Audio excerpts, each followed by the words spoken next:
Hi everyone! Welcome to my YouTube channel. For today's video ay magluluto tayo ng kangkong with chicken.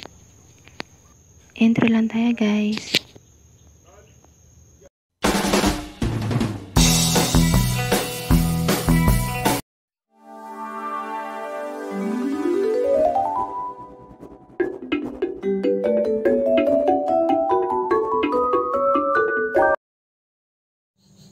Ito guys yung lulutuin nating kangkong.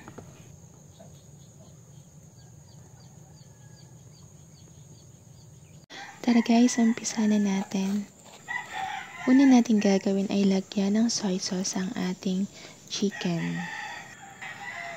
Make sure po na nahugasan ng mabuti ang ating chicken bago po natin lagyan ng toyo.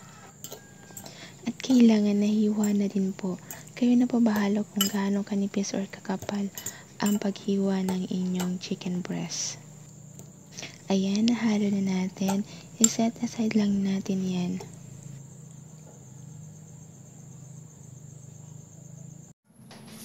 Ayan, painitan na natin ang ating kawali sa katamtamang apoy. Maglagay na din tayo ng mantika.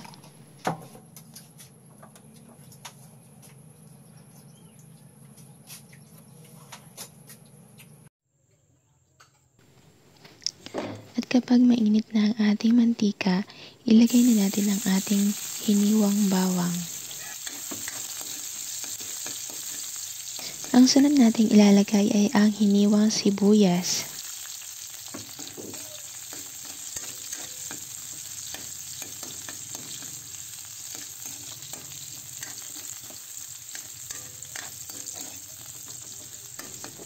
Ayan, lutuin lang natin yan.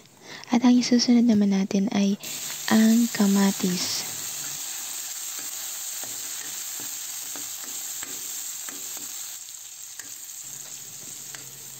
Ang sunod nating ilalagay ay ang hiniwang karne ng baboy. Puro laman lang to guys. Optional lang naman to kung wala kayo, okay lang din kasi mamaya maglalagay naman tayo ng chicken. Mayroon pa kasi sa ref kaya nilagay ko na, sayang naman. Ayan, lutuin lang natin ang ating baboy hanggang sa mag light brown yan.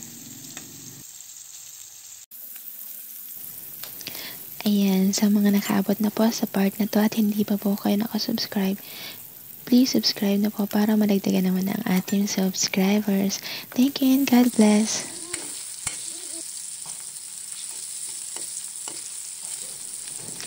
Ayan, medyo light brown na ang ating karning baboy. Ihalo na natin yan.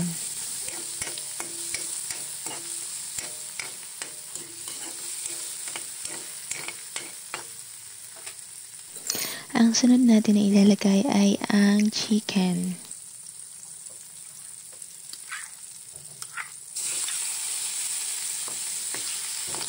Ayan, lutuin lang natin ang ating chicken.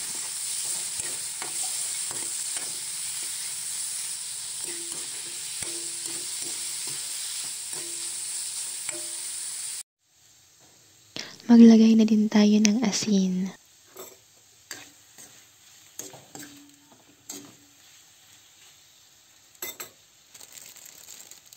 Maglagay na din tayo ng dinurog na paminta.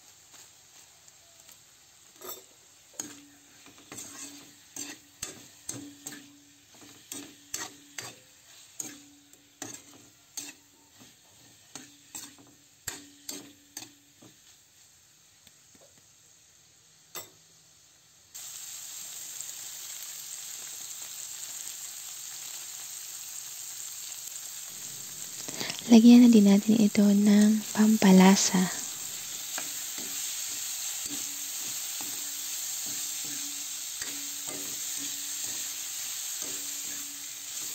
Haluin lang natin yan.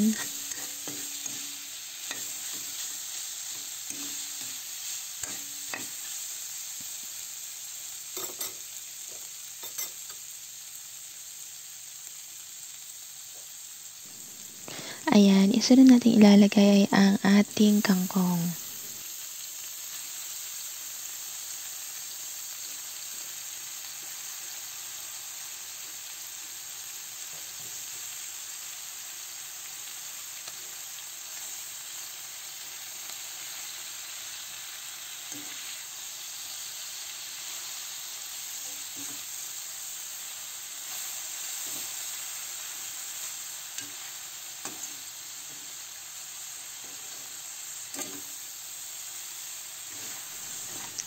haluin lang natin yan.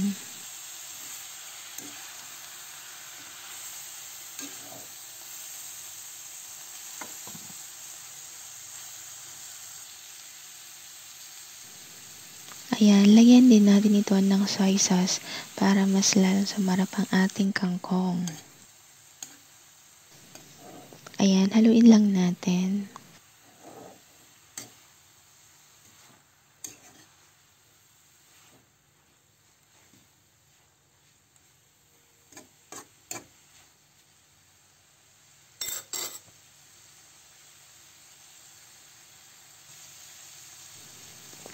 Ayan, lagyan natin ito ng konting tubig para mas mabilis maluto ang ating kangkong.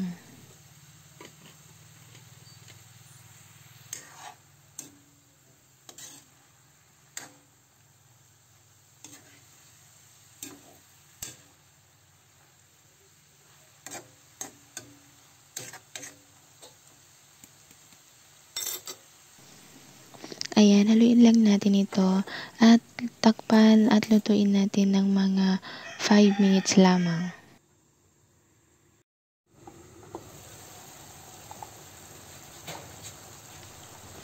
After 5 minutes, alisin natin ang takip at maglagay na tayo ng oyster sauce.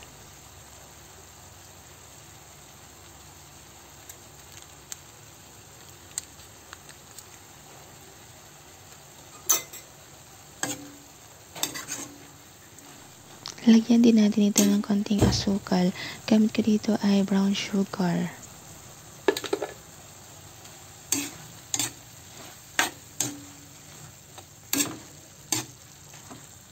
Ayan, tikman na natin kung luto na ba ang ating kangkong.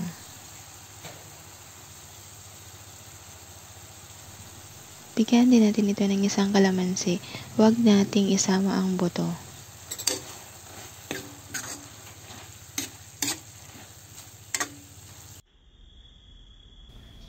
Ito na ang ating stir-fry kangkong with chicken at may baboy din na kasama. That's all for today, guys. Thank you for watching. Don't forget to like, share, and subscribe. And pakiclick na din po ang notification bell para updated po kayo sa mga susunod nating video. Thank you and God bless.